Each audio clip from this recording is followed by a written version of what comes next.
Thank you. Thank you. Good afternoon, lords, ladies and gentlemen, boys and girls, and Richard.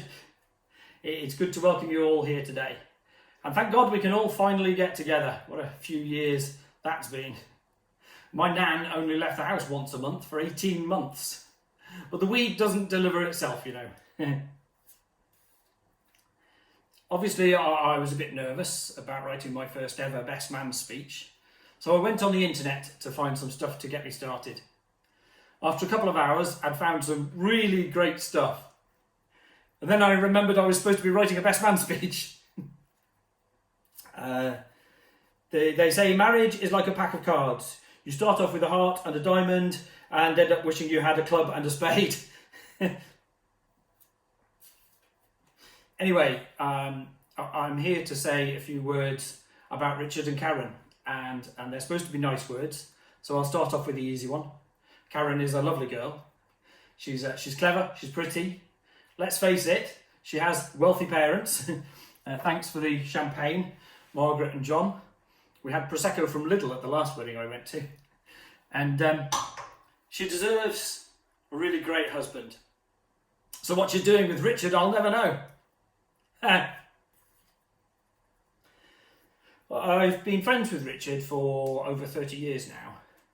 We grew up on the same street where we would kick a ball around, and then later we progressed to sharing a can of cider behind the bus stop. And then when we got to the age of 7 or 8,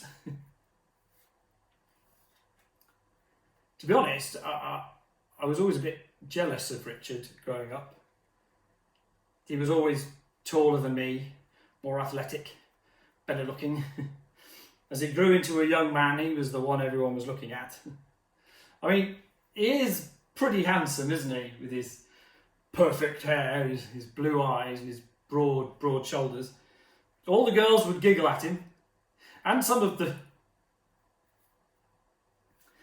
I'm sure he'll never forget his first sexual experience with Steffi Johnson behind the bike shed. I know I never will, because I was there with them, playing gooseberry and watching them play tonsil tennis. For years after that, I was his wingman. Not good looking enough to risk stealing any of the girls, but always there if, for any bizarre reason, he might fail to pull. It didn't happen often. Sorry, Karen, I was told to cut out the embarrassing stories about Richard.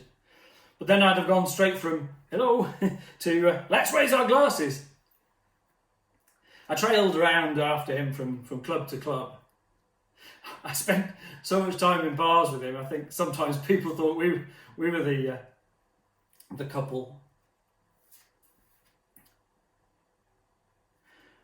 When I met my one and only girlfriend, Helen, or the Wicked Witch of the West as she's now known, the good times stopped, in more ways than one. Richard carried on his round of wine, women and song, and I cheered on from the wings. I will admit to a few pangs of jealousy, knowing he was out there, hunting his prey like a tall, sleek, muscular leopard.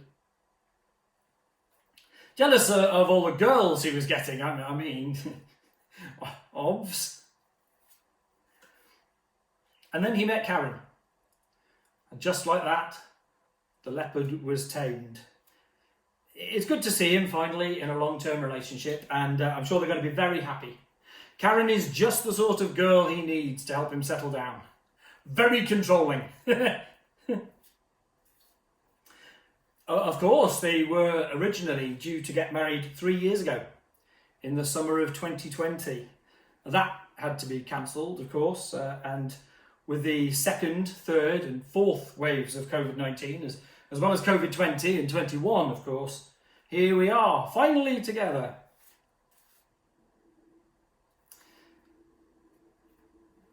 Richard and Karen have been amazing friends to me. After Helen and I came to our mutual decision to go our separate ways, they allowed me to bubble with them.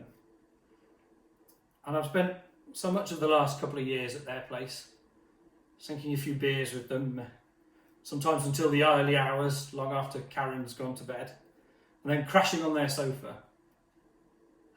I've laid awake a few nights, I can tell you, listening to the thump of headboard against the wall, just imagining. Sorry, Mrs. J. So, you want to know about the stag do? Not much to report, of course. I was on a 3-line whip not to let him meet any girls or have any strippers or any of that nonsense. So it was a quiet few with the lads at the new bar in town. You know, where Top Shop used to be. Yeah. And then back to the hotel for a nightcap. Just the two of us. See, Karen? Nothing to worry about.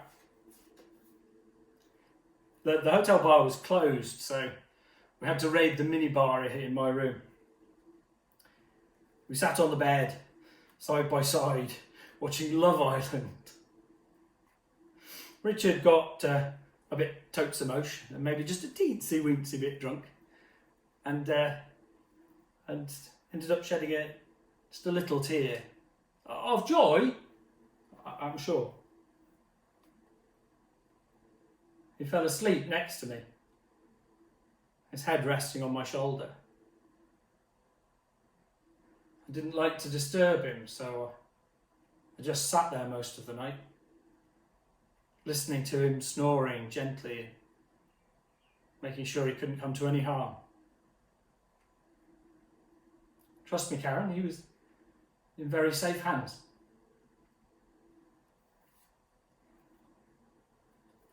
And so here we are. You've done it. You're finally married. And I hand him over to you for safekeeping. Look after him. Treasure him. Keep him safe. So, ladies and gentlemen, please raise your glasses and join me in a toast to Richard and Karen, a happy couple.